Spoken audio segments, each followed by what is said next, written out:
Hello, আসসালামু আলাইকুম everyone. কী অবস্থা সবার? আশা করি সবাই অনেক অনেক ভালো আছেন।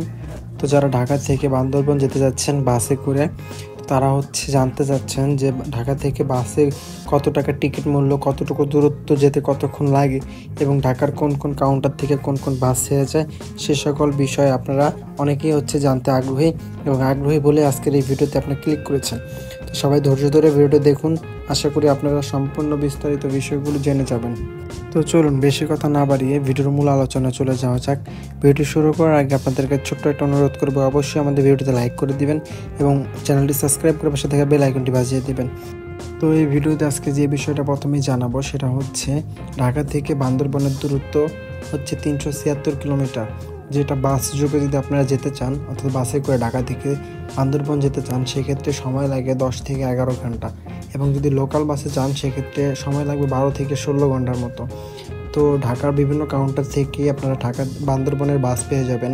এর মধ্যে ঢাকা সায়দাবাদ, যাত্রাবাড়ি, কমলাপুর, মহাখালী, গাবতলী এই সকল কাউন্টার থেকে মূলত আর বান্দরবনের বাসগুলো ছেড়ে যায়।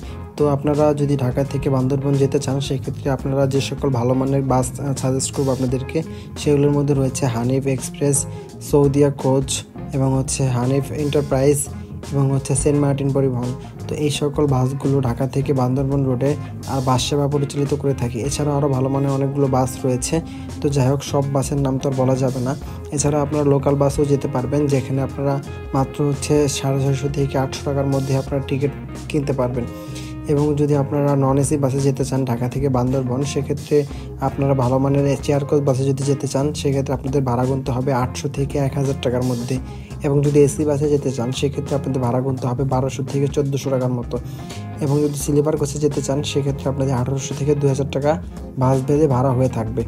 তো আপনারা যে বাসে উঠবেন অবশ্যই ভাড়াটা জিজ্ঞেস করে নেবেন যে কোন বাসে কত টাকা ভাড়া রাখতেছে, কারণ সময় ভেদে এবং বাস ভেদে বিভিন্ন ভাড়া কিন্তু ভ্যারি করে থাকে। তো যাই হোক ভিউয়ার্স, আপনারা যারা বান্দরবন যেতে চাচ্ছেন তাদের জন্য শুভকামনা রইল। বান্দরবন অনেক সুন্দর একটা জায়গা, সেখানে আপনারা ঘোরার মতো অনেক কিছু পেয়ে যাবেন।